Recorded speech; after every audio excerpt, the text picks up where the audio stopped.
Le 5e dimanche de Carême, l'Église nous propose de lire, de méditer l'évangile de la résurrection de Lazare.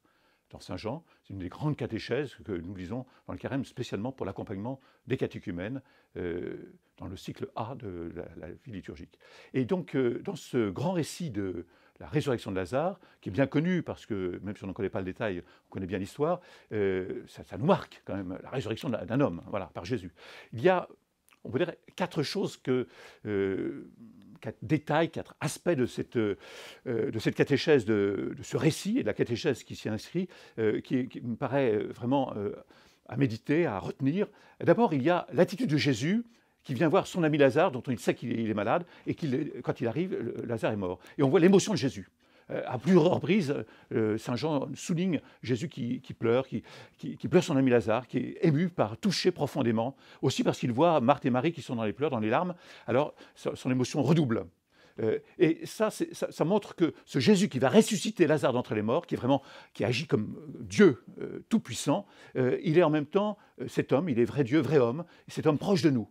Et il y a dans ce récit, il y a donc avant même le miracle et la manifestation de la puissance de Dieu en Jésus-Christ, cette proximité de Jésus, homme, avec sa sensibilité, on a envie de consoler Jésus, voilà. Et Jésus lui-même vient consoler Marthe et Marie. Et puis, très vite, en réponse aussi d'ailleurs aux questions de Marthe et de Marie, des deux sœurs de Lazare, Jésus va engager une catéchèse sur quelque chose de tout à fait essentiel, c'est finalement, croyons-nous qu'il y a la vie éternelle, croyons-nous à la résurrection, que Jésus est la résurrection de la vie, comme il le dit lui-même, je suis la résurrection de la vie, crois-tu cela, hein? Alors, et Marthe de répondre, oui, je le crois, mais est-ce que c'est une vie nouvelle à nouveau sur cette terre, ou une vie pour la vie éternelle?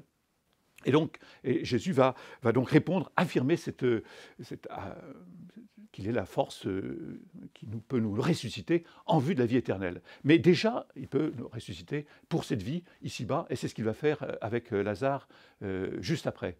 Et donc, la scène nous conduit, Jésus arrive devant le tombeau, il est d'ailleurs repris par l'émotion, et au-delà de la catéchèse que je viens d'évoquer, voilà Jésus qui va s'adresser à Lazare, hein, alors que on dit il sent déjà, c'est-à-dire le corps est déjà en partie décomposé, donc il est vraiment mort, hein, et il n'est pas seulement dans un sommeil. Et donc Jésus va parler à Lazare, lève-toi, sors d'ici, voilà, va, je t'envoie. Et cette parole, ce n'est pas seulement une parole pour inviter Lazare à se relever du tombeau et du cercueil et à sortir, à manifester qu'il est vivant à nouveau, mais c'est une parole de vocation. C'est un appel à, justement, à pas rester comme mort, quoi. Et c'est un appel qui prend du sens analogiquement pour nous tous. Jésus nous dit, tu ne vas pas rester comme ça, à moitié vivant, claudiquant d'un pied et de l'autre, dans ta vie spirituelle, dans ta vie humaine, mais lève-toi, sors et va, je t'envoie, hein. Et donc, la parole qui est adressée à Lazare, c'est une parole aussi toute simple pour que Lazare qui ressuscite, là, sorte du tombeau. Mais c'est une parole qui prend une autre dimension. On n'est pas simplement, on ne doit pas être des morts vivants, là, à plus ou moins rien faire de notre liberté, mais justement être envoyés, témoigner, vivre pleinement ce que nous sommes, ce que notre vocation nous appelle à être dans ce monde. Déjà dans ce monde, en vue du monde à venir, de la vie à venir. Et puis, il y a une dernière parole qui est superbe, la conclusion de cette page de l'Évangile, c'est... alors, il y a Lazare qui sort du tombeau, mais vous savez, il est entouré de bandelettes, alors il ne peut pas beaucoup... il sautille, je ne sais pas comment il a fait, hein, c'est quelque chose assez bizarre, c'est pas habituel, quoi. Et Lazare va donc sortir comme ça du tombeau, et Jésus dit à la foule qui est là, aux gens qui sont là, déliez-le et laissez-le aller. Arrêtez de le regarder comme une chose rare, mais déliez-le, c'est-à-dire permettez-lui de retrouver sa liberté de mouvement, toute la force de la vie qui est en lui, à nouveau, et laissez-le aller, laissez-le aller selon sa vocation, ne le mettez pas sur une estrade, je ne sais pas quoi, dans une niche, mais déliez-le, laissez-le aller. Et cette parole, c'est une parole que, finalement, peut-être ultime, que Jésus veut nous adresser à nous tous, et notamment ce dimanche 5e du Carême, profitez de ce carême pour vous laisser délier par la grâce du Seigneur, la grâce d'en haut, hein, et pouvoir, avec aussi toute la communion de l'Église qui prie, qui intercède les uns pour les autres, en vue de pouvoir manifester, aller dans la paix du Christ, comme on dit à la fin de la messe, hein, et pouvoir manifester, mettre tout ce que le Seigneur nous appelle à vivre, vivre notre vocation, pleinement la liberté des enfants de Dieu. Donc Jésus est venu, c'est un libérateur, il défait les liens.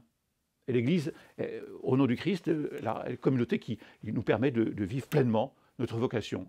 Alors, ce récit de la résurrection de Lazare, c'est Jésus, cet homme, cet ami de Lazare qui pleure, proche de nous, si proche de nous, et en même temps qui nous instruit avec beaucoup d'autorité sur la résurrection de la vie éternelle, manifeste qu'il est capable de ressusciter entre les morts et qu'il pourra nous faire que notre pauvre corps devienne un corps glorieux par la résurrection à la fin de notre séjour sur la terre, au moment du jugement dernier, et en vue de cette pleine liberté, de pouvoir être pleinement délié de tout lien qui nous agresse, qui nous rétrécit, qui nous limite. Demandons donc de savoir méditer ce récit pour pouvoir se sentir appelé à nous lever, à aller, à témoigner et être libre, pleinement libre de la grâce du Christ.